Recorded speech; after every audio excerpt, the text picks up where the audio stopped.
오늘 본문 말씀은 추수감사절 한 주 전에 말씀을 드렸던 대만찬의 비유와 연결이 되어 있는 내용입니다. 똑같은 대만찬이지만 오늘 본문에는 그 내용이 좀 더 상세하게 되어 있고, 또 초점과 강조점이 마태복음 22장에는 예복을 입지 않은 그 한 사람에게 초점이 가 있습니다. 왕이 아들의 결혼을 위해서 손님들을 초청했습니다. 1차 초청을 하고 이제 결혼 만찬이 준비돼서 종을 내보냈는데, 오늘 본문 말씀에 보니까 5절에 나와 있는 대로 잔치 준비가 다 됐으니 오세요, 결혼 만찬이 시작됩니다 라고 얘기하니까 1차 초대에 응했던 사람들이 대거로 오지 않았습니다. 5절에 돌아보지 않고 한 사람은 자기 밭으로, 한 사람은 자기 사업하러 가고, 그리고 나머지 오지 않는 사람들은 6절에 종들을 잡아 모욕하고 죽였습니다. 안 오면 그만이지. 누가복음 14장에 나오는 대로 밭을 사서 밭 구경하러 가야 됩니다. 소 5결이 10마리를 사서 이 소들이 일을 잘하는지 점검해 봐야 됩니다. 최근에 결혼해서 못 갑니다.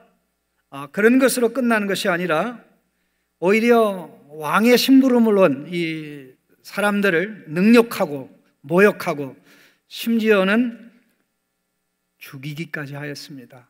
참 있을 수 없는, 왕이 초대를 해서 왕의 초대를 받는다는 것 자체가 엄청난 영광과 특권인데, 이 모든 것을 마다하고 배척을 하였던 것입니다. 그 결과 만찬의 자리가 너무나 많이 비게 되었습니다. 그래서 왕은 어쩔 수 없이 종들을 보내어 도성의 거리에 보내서 닥치는 대로 착한 사람도 악한 사람도 다 데려오라고 하였습니다. 그런데 이렇게 엄청나게 좋은 기회를 잡은 사람들은 그 영광과 특권을 잊을 수가 없었습니다. 또 잃을 수가 없었습니다. 그래서 그들이 대거로 참여하게 됐는데, 기대 밖에 놀라운 배려를 임금이 그들을 위해서 했습니다. 그 배려는 무엇인가 하니, 참 우리가 갑자기 초대받아, 자격 없는 우리가 초대받아 임금님의 아들 결혼에 만찬에 참여하는데, 참 이 누더기 옷으로 어떻게 만찬에 참여할까 걱정했던 사람들이 많았을 것입니다. 그런데 임금님은 바로 그들을 위해서 옷을 준비했습니다. 결혼 만찬에 합당한 옷을 준비해서 다 오는 자들에게 한 벌씩 나눠주었던 것입니다. 그런데 이제 모든 준비가 다 돼서 임금님한테 보고를 하니까 임금님이 딱 와서 보니 한 사람이 눈에 들어왔습니다. 자기가 원래 입었던 그 옷 그대로 만찬에 들어와서 앉아있는 사람을 보았던 것입니다. 그에게 다가가서 친구여, 그대여, 어찌하여 그대는 예복을 입지 않고 이 자리에 참석했어? 라고 물어보니 대답을 하지 않았습니다. 대답할 수가 없었습니다. 그러자 왕은 종들을 명령해서 저 사람을 결박하여 바깥 어두운 데로 내쫓으라고 하였습니다. 모든 비유의 내용은 여기에 초점이 있습니다. 사람들이 안 온다고 만찬이 연기되지 않습니다. 사람들이 예수 안 믿는다고 하나님 나라가 지연되지 않습니다.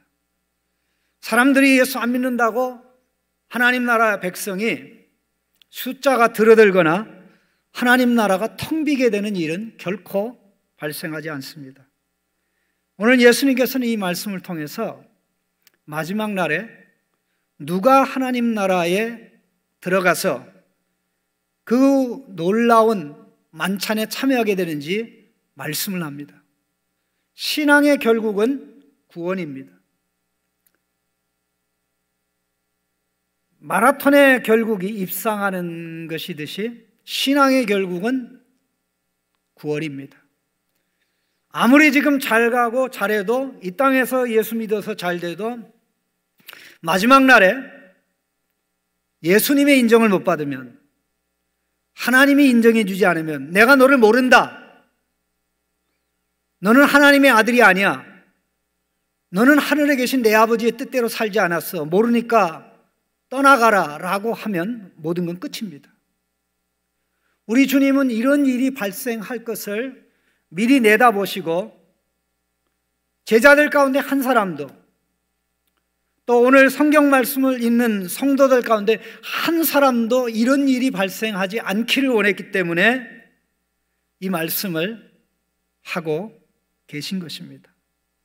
자, 그럼 이 말씀을 가지고 생각하는 가운데 하나님께서 우리에게 주시는 교훈을 집중했으면 좋겠습니다.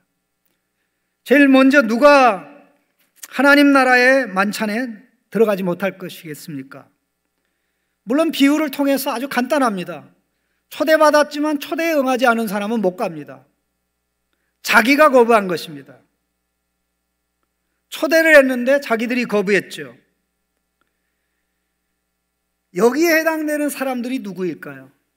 이것을 정확하게 이해하기 위해서는 예수님의 사역을 이해해야 됩니다. 예수님의 사역은 구원 사역입니다. 예수님의 구원 사역은 마치 사람들을 결혼 만찬에 초대하는 것과 같습니다. 특별히 마태복음 9장에 보면 예수님이 제자들과 함께 식사하고 있었습니다. 물론 그 자리에는 죄인들도 세리들도 있었습니다. 그때 세례 요한의 제자들이 와서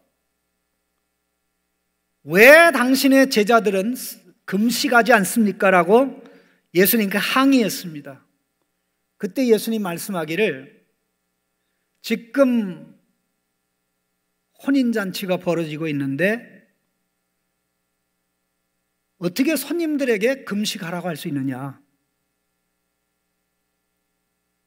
여러분, 혼인잔치에 초대받아서, 요즘은 좀 그렇습니다만은 초대받아서 식사하려고 했는데, 잠깐만요, 광고 드리겠습니다, 오늘은 금식하셔야 됩니다, 이런 상황을 접해보신 적이 없을 것입니다. 예수님은 신랑 메시아고, 예수님의 제자들은 신랑의 친구고, 그 자리에 참여한 사람들은 예수님께서 제공하는 구원의 만찬을, 마치 혼인집에서 만찬을 참여하는 것과 같았던 것입니다.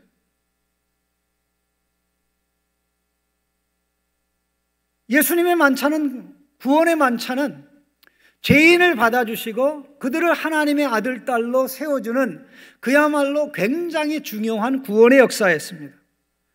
그런데 바리새인들은, 종교 지도자들은 이걸 문제 삼았습니다.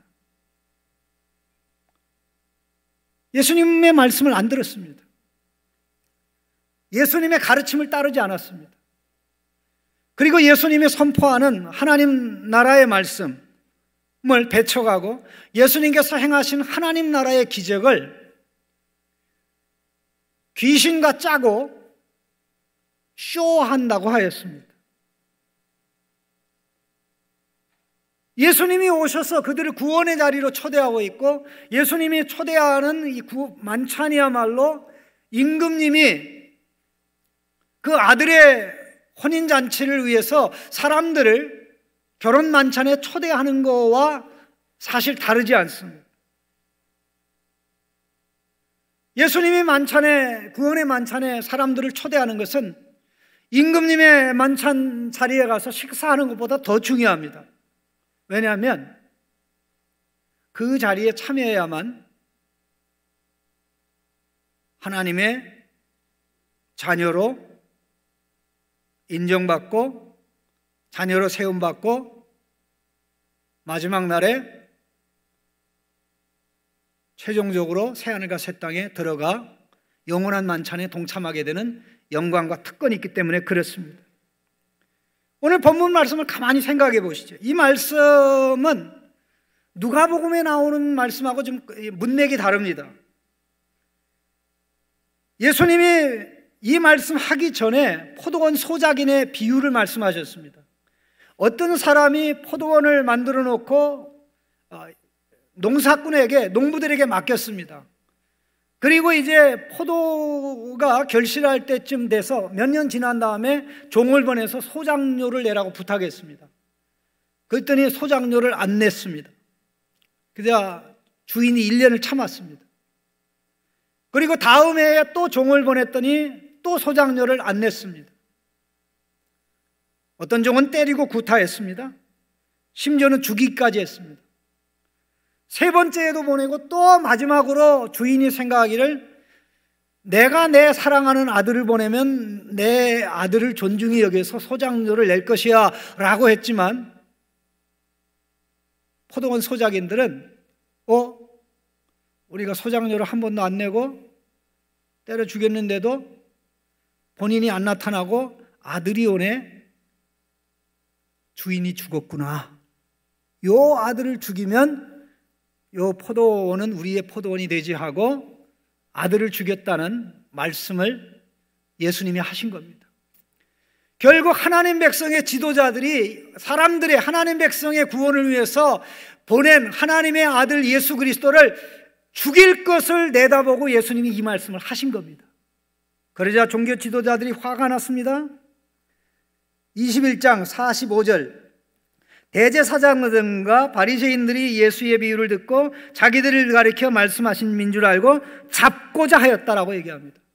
잡고자 하였다. 결국 오늘 본문에 나오는 6절에 그 남은 자들은 종들을 잡아 모욕하고 죽이니 하는 이런 모습, 결국 예수님을 배척하고 거역하는 것으로 끝이 나게 됩니다. 한 장 넘겨서 15절을 보시기 바랍니다. 22장 15절에 이에 바리새인들이 가서 어떻게 하면 예수의 말에 올무를 걸리게 할까 상의하였다라고 나옵니다. 예수님을 배척하면은요,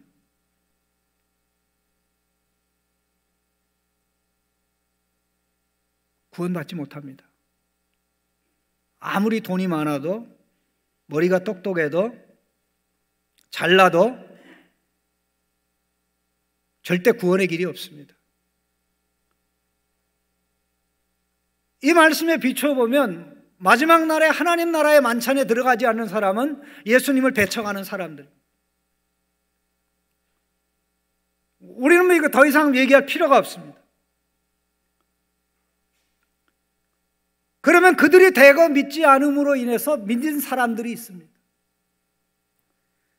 바로 거기에 해당되는 사람들이 거리에서 부름받은 사람들이죠. 거리에서 부른 사람들을 가르쳐서 10절 말씀에 종들이 길에 나가 악한 자나 선한 자나 만나는 대로 모두 데려오니 혼인잔치에 손님이 가득한지라, 이렇게 되어 있습니다.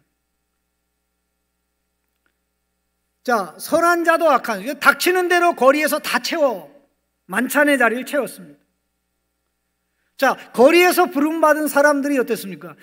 자격이 원래 없는 사람이에요. 착한 사람도 자격이 없고 악한 사람도 자격이 없어요. 그런데 웬 떡이냐?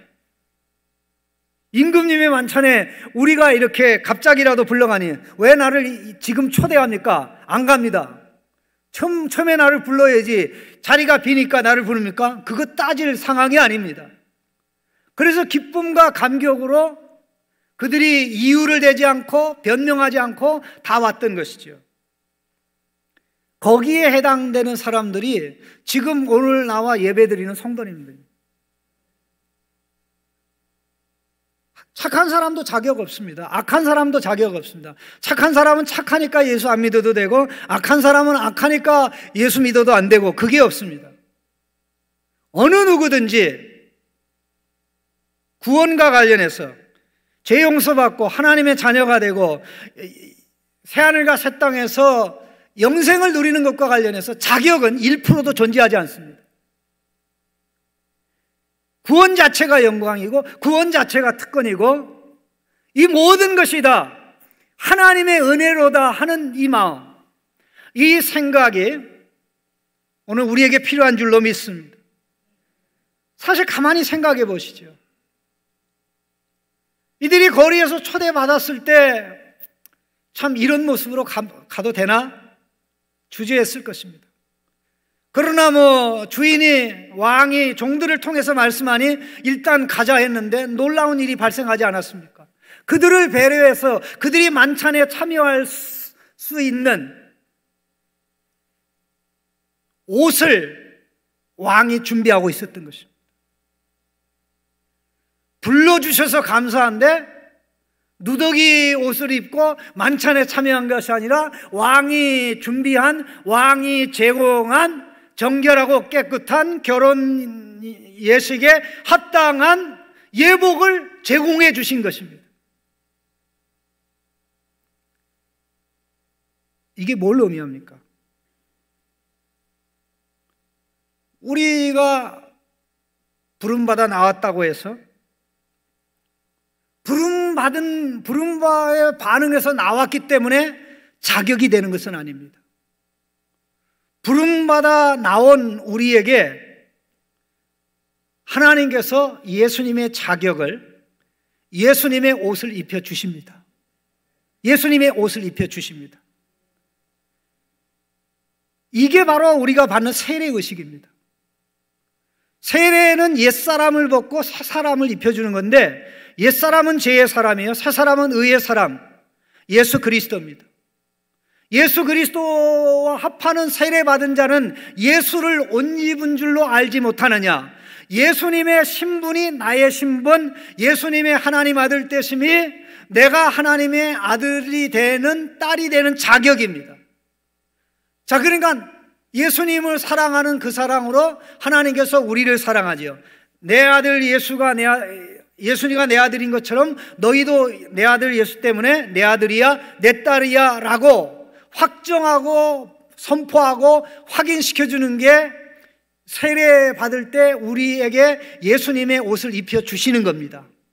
이게 바로 의의 신분입니다. 하나님의 자녀의 신분을 입혀 주시는 거죠. 자, 그러면 그 옷을 입은 사람이 예수님의 자격으로 만찬에 참여하는 것입니다. 그러면 예수님 때문에 하나님의 자녀가 된 사람들 어떻게 살겠습니까? 예수님의 옷을 입은 자로 살겠죠. 예수님의 옷을 입었으니까 예수님처럼 말하고 예수님처럼 행동하고 예수님처럼 살아가겠죠. 그런데 그게 됩니까? 안 됩니까? 다윗이 사울의 옷을 입었다고 이게 됩니까? 안 됩니까? 안 됩니다. 부자연스럽습니다. 우리가 세례 받았다고 예수님의 의의 신분을 받고 예수님이 자녀인 것처럼 자녀의 옷을 입었다고 해서 그 다음날 예수님처럼 살아갈 수 있는 것은 아닙니다. 그러나 중요한 것은 살아가려는 마음이 생긴다는 것이죠. 살아가려는 열정이 생긴다는 것이죠. 나에게 이러한 영광과 특권을 주셨으니, 나 예수님 때문에 이런 지위를 얻었으니 나 예수님처럼 살기 원합니다. 내가 해보니까 안 됩니다. 성령님 도와주세요. 예수님 도와주세요. 십자가로 도와주세요. 내가 하나님의 자녀로 사는 것을 방해하는 이 죄를 찍어 눌러주세요. 이 마음이 있겠습니까? 없겠습니까? 당연히 있죠. 당연히 있죠. 넘어지더라도 일어납니다. 힘들더라도 또 주님을 봅니다. 왜? 내가 예수님의 자격으로 하나님 앞에 서고 예수님의 실력으로 하나님 앞에 서기 때문에 나를 보는 사람들이 저 사람 교회 다니니까 예수 옷을 입은 사람이야. 그러니까 예수님처럼 말하고 예수님처럼 행동하네. 10년 전에 처음 예수 믿을 때는 옷만 달랑 예수님 옷 입었지 정말 우리하고 똑같았는데 말이 달라졌네, 행동이 달라졌네, 삶의 내용이 다르네. 이게 예수님의 옷을 입은 하나님께서 예수님의 자격으로 우리에게 제공하는 결혼 예복과 같은 것입니다. 계속 예수 믿으면서 그와 같이 상관없이 살아간다고 하면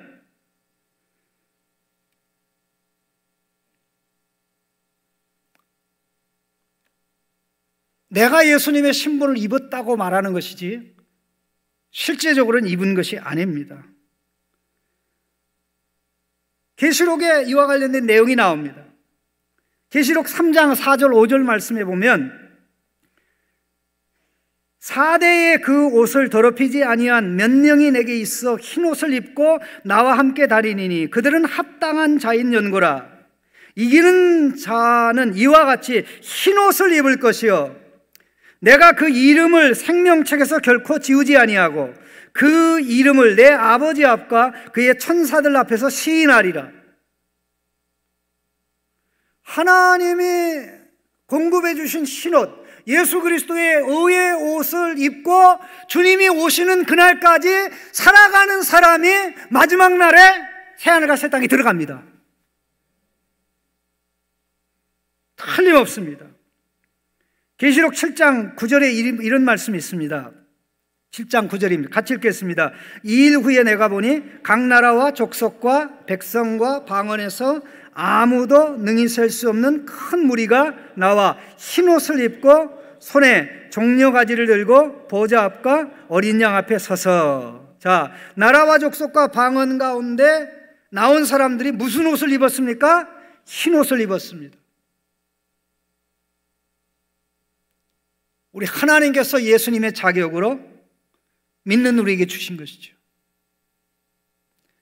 이러한 신분을 받은 사람은 이 신분이 하나님의 자녀라는 신분이 어마어마한 신분이고요, 하나님의 자녀라는 신분은 새하늘과 새 땅을 상속받을 약속이 있는 신분이기 때문에 나 예수님 때문에 이런 자격을 얻었으니 나 예수님처럼 살아야 돼. 나 예수님처럼 말해야 돼. 나는 예수님처럼 행동해야 돼. 예수님이 하나님 아버지를 기쁘게 한 것처럼 나도 하나님을 기쁘게 해야 돼. 해봤댔자 안 됩니다. 그러나 안 되는 걸 알 때마다 십자가를 붙들고 안 되는 걸 알 때마다 성령의 도움을 붙들어서 가니까 달라져요. 죄를 안 짓는 건 아니지만 죄에 빠지지 않아요. 거짓말 안 하는 건 아니지만 거짓말하며 살진 않아요. 왜? 변화가 일어나니까. 이게 의의 옷입니다. 결혼 예복과 같은 것입니다. 계시록 16장 15절에 이런 말씀이 있습니다. 보라 내가, 같이 읽겠습니다. 보라 내가 도둑같이 오리니 누구든지 깨어 자기 옷을 지켜 벌거벗고 다니지 아니하며 자기의 부끄러움을 보이지 아니하는 자는 복이 있도다. 예. 벌거벗고 다니지 않고 자기 옷을 지켜 깨끗하게 한다. 말씀을 들으니까 죄가 드러나요. 예수님 모습에 나를 비교하니까 너무 달라. 예수님 옷을 입었는데 왜 내가 예수님 옷을 입지 않은 것처럼 말하고 행동하는지 하나님 나 불쌍히 여겨주세요. 예수님의 피로 나를 씻어주세요. 십자가로 죄를 제거하고 예수님의 순종의 능력으로 내가 순종할 수 있게 하시고 예수님이 하나님을 기쁘게 한 것처럼 나도 기쁘게 하는 실력이 조금씩 자라도록 역사해 주십시오 하는 이러한 과정에 점점 더 예수님의 냄새가, 예수님의 모습이, 예수님의 성품과 행위가 드러나고 나타나는 것입니다. 죄가 없어서 거기 들어가는 게 아니라 예수님의 십자가의 피로 정결케 되는 과정이 계속해서 일어나니까 결국 깨끗게 되고 깨끗게 되어지는 것입니다. 계시록 22장 14절 15절에 이런 말씀이 있습니다. 자기 두루마리를 빠는 자는 복이 있으니 이는 그들이 생명나무에 들어가며 문을 통하여 성에 들어갈 권세를 받으려 함이로다. 두루마기를 빠는 자들은 복이 있으니, 예수님의 신분을 입었지만, 의의 옷을 입었지만 살다 보면 더러워져요. 두 단어를 기억하시 바랍니다. 두루마리, 두루마기. 두루마리, 두루마기. 성도는 두루마리의 말씀, 하나님 말씀에 비추어서 자기의 두루마기를 예수님의 피로 정결케 하면서 살아가는 자입니다. 왜 빨래를 할까요? 더러워지니까. 왜 깨끗이 할까요? 더러워지니까 빨아야 되는 거죠. 예수님의 십자가 앞에 죄를 고백할 때, 예수님의 십자가 앞에 나와서 죄를 고백할 때 이게 깨끗게 되니까 삶의 내용이 하나님의 자녀의 삶이 되는 것이죠. 예수님이 살았던 것처럼 살아가게 되는 것이죠. 그래서 엎치락 뒤치락 잘 될 때도 있고 안 될 때도 있지만 죄 가운데 머물려 더러운 가운데 머물려 살아가지 않기 때문에 만찬에 초대받은 것도 영광인데 만찬에 들어갈 수 있도록 옷도 입혀주신 것이 말로 다 할 수 없는 영광이 아니겠습니까? 구원은 시작도 하나님의 은혜, 진행도 하나님의 은혜, 끝도 하나님의 은혜입니다. 우리가 예수님이 90%하고 우리가 10% 하는 게 아닙니다. 세상 종교는요, 또 왜곡된 기독교는요, 예수님이 90% 했는데 10% 정도 우리가 해야 된다고 그래요. 이단들이 그렇게 얘기합니다. 그런데 그 10%가요 90%보다 더 중요합니다. 왜? 90%가 있어도 10% 안 하면 제로가 되니까. 그런데 성경은 90%를 예수님이 준비한 게 아니라 100%를 준비하셨습니다. 받으면 됩니다. 받으면 됩니다. 받아 누리면 됩니다. 받아 누리면 죄가 우리를 지배하고 다스리지 못합니다. 욕심이 우리를 지배하고 다스리지 못합니다. 하나님의 은혜가 내 안에 역사하는 거면 우리를 예수 안 믿는 자처럼 살아가게 하지 않습니다. 10년 전에 예수 믿을 때하고 20년 전에 믿을 때하고 똑같이 안 믿는 사람처럼 살아간다고 하면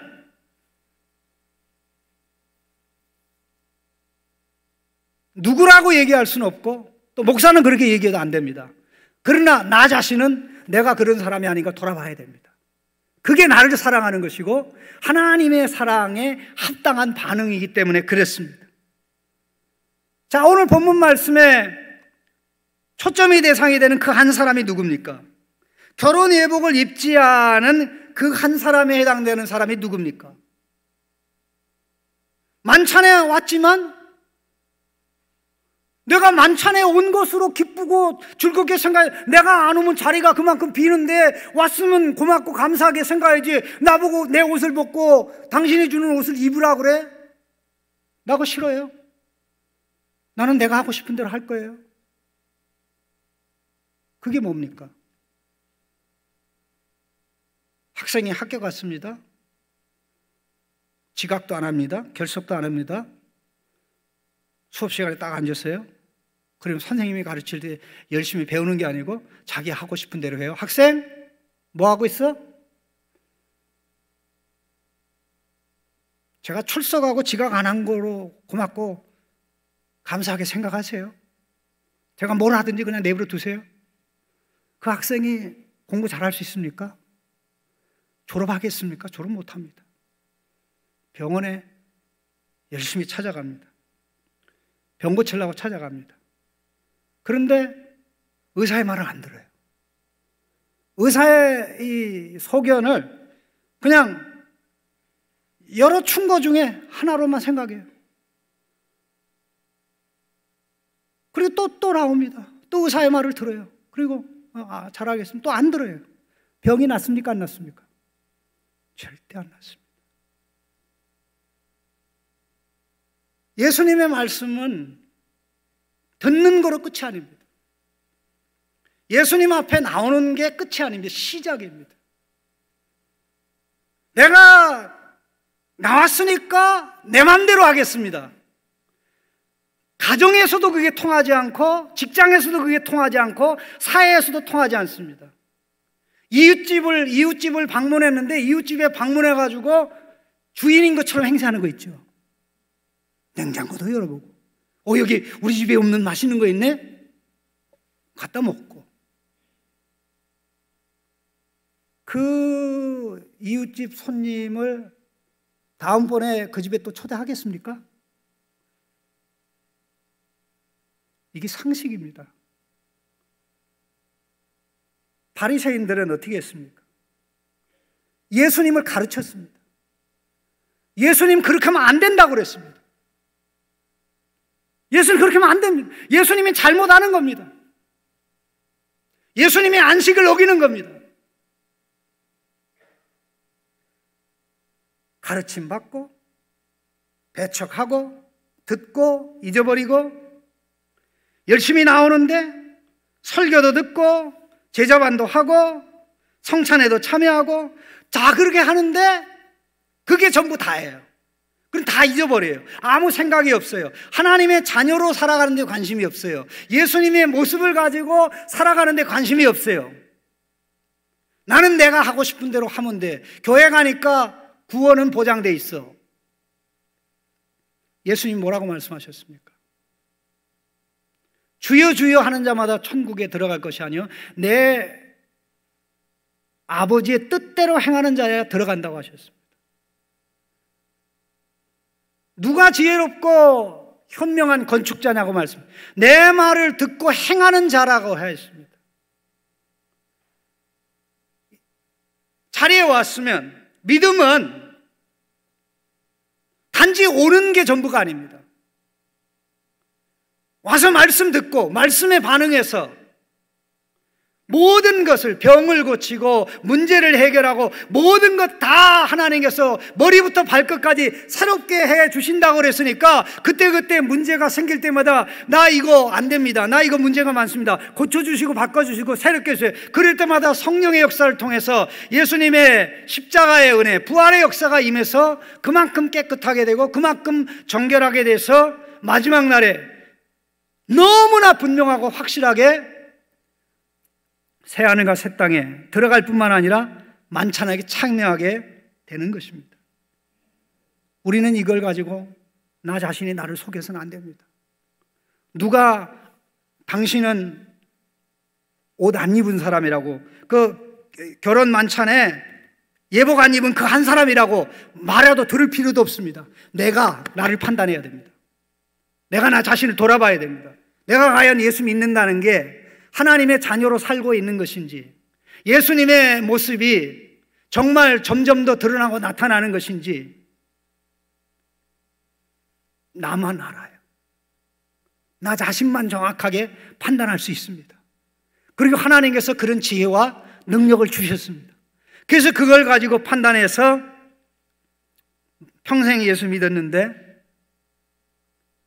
그야말로 주님이 재림하시는 그날 너는 내가 너를 위해 준비한 내 아들 예수 그리스도를 위해 준비한 새하늘과 새 땅을 내 아들 예수 그리스도와 함께 상속받아라 하는 이러한 복이 있기를 누가 기대하지 않겠습니까? 여러분이 원하지 않은 저는 원합니다.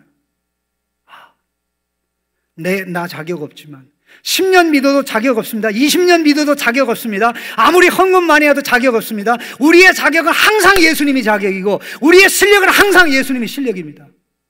예수님의 도움받고 인도받고 성령의 역사를 통해서만 한 발자국 자녀로 살 수 있고 한 모습도 자녀의 모습을 나타낼 수 있고 한 부분에 있어서 아름다운 모습으로 나아가게 됩니다. 이게 교회입니다.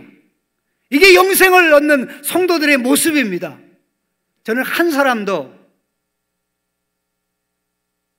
빠짐없이 마지막 날에 만찬에 참여해서 영광과 기쁨을 누리는 그때 목사님이 그 설교하셔서 제가 정신 바짝 차리고 제 자신을 돌아봤습니다. 그래서 제가 여기 있습니다. 그런 성도가 있기를 바랍니다. 왜? 다른 데서 만나면 안 되잖아요.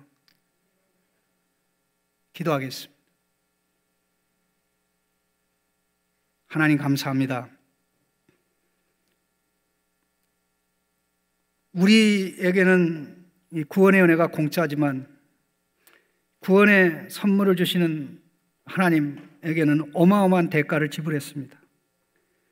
이걸 가볍게 생각하지 않고 단지 교회 나와서 예배드리고 하는 것으로 만족하지 않고 하나님 나라의 말씀, 예수님의 가르침에 반응해서 예수님의 옷을 입은 자로 하나님의 아들로 딸로 날마다 조금씩 넘어지는 게 문제가 아니라 넘어질 때 일어나지 않는 게 문제인 줄 압니다. 엎드러지는 게 문제가 아니라 엎드러져 있는데도 일어날 생각을 하지 않는 게 문제인 줄 아오니 우리를 붙잡아 주셔서 예수님으로만 한 발자국, 십자가로만 한 발자국 정결케 되고 정결케 돼서 의의 옷을 입은 자로 살아가 주님이 재림하시는 그날 의의 옷을 입은 자로 큰 기쁨과 영광에 이르는 성도들이 모두 되게 복 내려 주시옵소서. 예수님의 이름으로 기도하옵나이다.